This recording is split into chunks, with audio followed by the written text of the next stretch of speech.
അമേരിക്കയുടെ മറ്റൊരു വമ്പൻ നടപടി കൂടി ഇപ്പോൾ പുറത്തേക്ക് വന്നിരിക്കുകയാണ്. നേരത്തെ പാകിസ്ഥാനിൽ നിന്നുള്ള വിനോദസഞ്ചാരികളെയും പാക് പൗരന്മാരെയും അമേരിക്കയിലേക്ക് ഇനി പ്രവേശിപ്പിക്കില്ല, അവർക്ക് വിസ കൊടുക്കില്ല എന്നാണ് ഡൊണാൾഡ് ട്രംപ് പറഞ്ഞിരുന്നത്.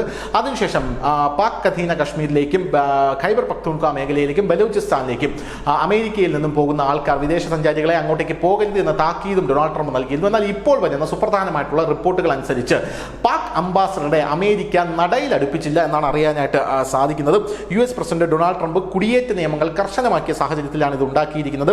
ഇത്തരമൊരു സാഹചര്യത്തിൽ തുർക്ക്മെനിസ്ഥാനിലെ പാകിസ്ഥാൻ അംബാസഡർ KK എഹ്സാൻ വാഗൺ അമേരിക്കയിലേക്ക് പ്രവേശിക്കുന്നതാണ് ഇപ്പോൾ അമേരിക്ക തടഞ്ഞിരിക്കുന്നത്. വിമാനത്താവളത്തിൽ ഇയാൾ ഇറങ്ങിയതും വിമാനത്താവളത്തിൽ നിന്ന് തന്നെ തിരിച്ചു കയറിക്കൊള്ളാനാണ് ഇപ്പോൾ അമേരിക്ക ഇയാളോട് പറഞ്ഞിരിക്കുന്നത്. വലിയ നാണക്കേടാണ് പാകിസ്ഥാൻ ഇക്കാര്യത്തിൽ ഉണ്ടായിരിക്കുന്നത് എന്നുള്ള കാര്യം തർക്കമില്ല. വിമാനത്താവളത്തിന് പുറത്തെന്നല്ല, ഫ്ലൈറ്റിന് പുറത്തിറങ്ങാൻ പോലും ഇയാളെ അനുവദിച്ചില്ല എന്നാണ് നമുക്ക് മനസ്സിലാക്കാൻ സാധിക്കുന്നത്. വിദേശകാര്യ മന്ത്രാലയത്തിന്റെ ഒരു മുതിർന്ന ഉദ്യോഗസ്ഥനാണ് ഈ വിവരം നൽകിയത്. കുടിയേറ്റത്തിനെതിരെ എതിർപ്പുന്നയിച്ചതിനെ തുടർന്ന് പാകിസ്ഥാൻ അംബാസഡർ KK എഹ്സാൻ വാഗണെ നാടുകടത്തി എന്നുള്ളതാണ് ഇപ്പോൾ പുറത്തു വരുന്ന വാർത്ത. എന്തായാലും പാകിസ്ഥാൻ അംബാസഡർ വാഗണ് സാധുവായ US വിസയും ആവശ്യമായ എല്ലാ യാത്രാരേഖകളും ഉണ്ടായിട്ടും ഇങ്ങനെ ചെയ്തത് പ്രോട്ടോകോൾ ലംഘനമാണ് എന്ന് പറഞ്ഞൊരു വിഭാഗം രംഗത്തെത്തുന്നുണ്ട്.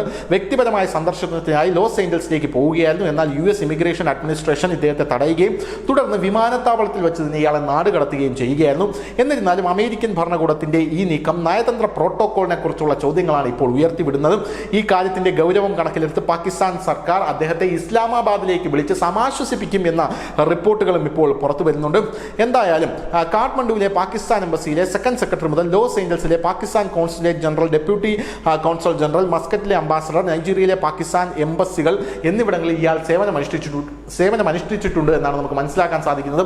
അങ്ങനെ ഒരാളെയാണ് ഇപ്പോൾ അമേരിക്ക യാതൊരു ദാക്ഷിണ്യവുമില്ലാത്ത, കണ്ണിൽ ചോലയില്ലാതെ നാടുകടത്തിയിരിക്കുന്നത് എന്ന് നമുക്ക് പറയേണ്ടി വരും. News desk, news India Malayalam.